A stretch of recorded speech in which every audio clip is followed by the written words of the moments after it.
పటిష్టం చేసి వచ్చే ఎన్నికల్లో రాహుల్ గాంధీ గారిని ప్రైమ్ మినిస్టర్ చూడాలన్న ఆశ మీతో పాటు నాకు కూడా ఉన్నది. మీరెంత కష్టపడతారో కార్యకర్తల్లాగా దానికంటే డబల్ కష్టపడితే నేను స్పీకర్ ఉంది కూడా. రాహుల్ గాంధీ దేశ ప్రధాని అయినలో మన భారతదేశంలో ఉన్న పాత గరీబీ హటావో 20 సూత్రాల కార్యక్రమాలు కానీ లేకపోతే ఇందిరాగాంధీ పరిపాలించిన వ్యవస్థ కానీ రాహుల్ గాంధీ గారు ప్రైమ్ మినిస్టర్ అయితేనే ఇవి వస్తాయి. మన గర్వం అనేది దూరం అయిపోతుంది. అందుకోసం మనం గట్టిగా పనిచేసేసి ఆ విధంగా ప్రయత్నం చేయాలని చేసి కోరుకుంటూ మరి ఈ ముఖ్యమంత్రి శ్రీ యనమల రేవంత్ రెడ్డి గారి నాయకత్వంలోని ప్రజాప్రభుత్వం దండాల అభివృద్ధికి నిధులు భారీ ఎత్తున మంజూరు చేసింది. యూపీఏ ప్రభుత్వంలో బలరాం నాయక్ గారు కేంద్ర మంత్రి అయ్యారు. దేశంలో లంబాడీల నుండి మొదటిసారి కేంద్ర మంత్రి అయిన బలరాం నాయక్ గారు బీజేపీ మదనాడిని వాళ్ళను తిప్పికొట్టాలంటే గిరిజనుల హక్కులను కాపాడేది, వారి అభివృద్ధికి కృషి చేసేది కాంగ్రెస్ పార్టీ మాత్రమే అని ఈ విషయాన్ని ప్రతి ఒక్కరి ఇంటికి తీసుకెళ్లాలని, ప్రతి గిరిజన సోదరి మనులకు అర్థమయ్యే విధంగా చెప్పాలని కోరుకుంటూ మేము దేశ ప్రకృతి సంపద మొదటి హక్కు గిరిజనులు.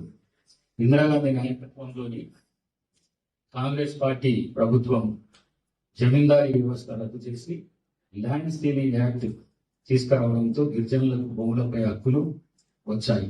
అప్పటి వరకు వ్యవసాయ కూలీలుగా బతుకుతున్న గిరిజనులు భూములకు యజమానులు అయ్యారు.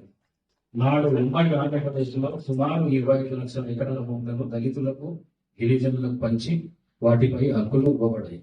1976లో లంబాడీలు, గిరికలు, యానాదిలకు ఎస్టీ జాబితాలో చేర్చి వారి అభ్యున్నతికి ఇందిరాగాంధీ గారు తోడ్పడ్డారు.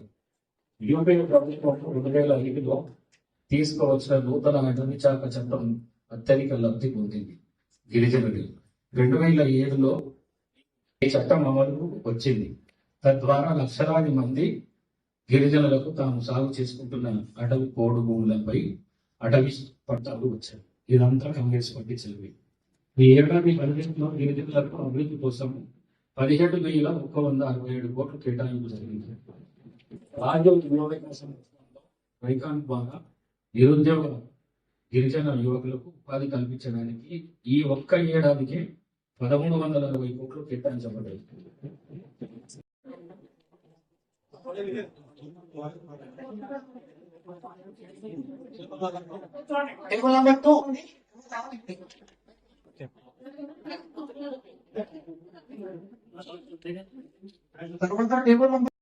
మేము భారతదేశాన్ని సార్వభౌమ, సామ్యవాద, లౌకిక, ప్రజాస్వామ్య పవిత్ర దీక్షతో తీర్మానించి మన దేశ పౌరులందరికీ సామాజిక, ఆర్థిక, రాజకీయ న్యాయాన్ని,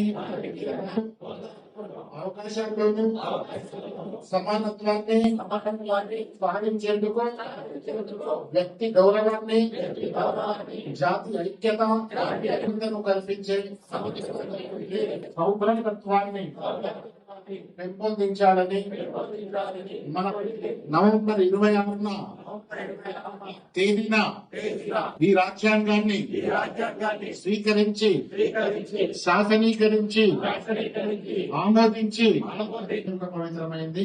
కాబట్టి మనం దీని మీద